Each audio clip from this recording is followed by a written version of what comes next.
مثنوی معنوی میں مولانا روم فرماتے ہیں، کمال کو دوسروں کی نگاہوں سے چھپانا بھی ایک کمال ہے، لیکن اپنی نگاہوں میں اپنے کمالات کمال نہ ہوں تب کمال ہے۔ جو خود اپنے آپ کو کامل سمجھے وہ کبھی بھی کامل نہیں ہو سکتا۔ حضرت میاں محمد بخش رحمۃ اللہ علیہ کھڑی شریف والے، آپ رحمۃ اللہ علیہ کے پاس ایک لڑکا بیعت ہونے کے لیے گیا۔ حضرت میاں محمد بخش رحمۃ اللہ علیہ صاحب نظر اور بصیرت والے بزرگ تھے۔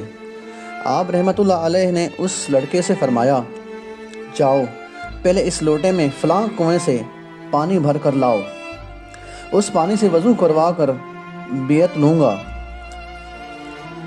لڑکا پانی لینے چل پڑا۔ جب کنویں کے پاس پہنچا تو کیا دیکھتا ہے، وہاں کافی ساری لڑکیاں پانی بھرنے کے لیے آئی ہوئی تھیں۔ اس لڑکے کی نظر ایک لڑکی پر پڑی تو وہ دل تھام کر وہیں بیٹھ گیا۔ ادھر حضرت میاں محمد بخش رحمۃ اللہ علیہ جب کافی دیر انتظار کر چکے تو آپ رحمۃ اللہ علیہ اس لڑکے کو ڈھونڈنے نکلے۔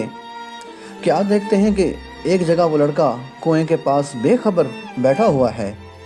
حضرت میاں محمد بخش رحمۃ اللہ علیہ اس لڑکے کے پاس گئے اور فرمایا، جھلیا تینوں پانی لین گھلیا سی تو ایک کی کر بیٹھا۔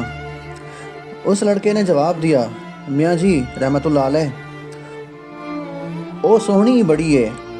تو حضرت میاں محمد بخش رحمۃ اللہ علیہ نے وہاں اس لڑکے کو سمجھانے کے لیے جو معرفت بھرا شعر ارشاد فرمایا، وہ سیف الملوک کا حصہ ہے اور ہزار رنگ اپنے اندر سموئے ہوئے ہے۔ فرمایا، جس کا ترجمہ یہ ہے کہ بھائی اس برتن سے کیوں محبت کرتے ہو، یہ مٹی کی مورت ہے، عشق کرنا ہے تو اس سے کرو جس نے اس مٹی کی مورت کو بنایا ہے۔ تمہاری نظر میں یہ بہت حسین ہے تو اس کو خوبصورت بنانے والا کیسا ہوگا۔ آپ سے گزارش ہے کہ آپ ہماری ویڈیو کو لائک کریں، ہمارے چینل کو سبسکرائب کریں اور بیل آئیکن کو دبا دیں تاکہ ہماری ہر آنے والی ویڈیو کی نوٹیفیکیشن آپ کو بآسانی ملتی رہے۔ شکریہ۔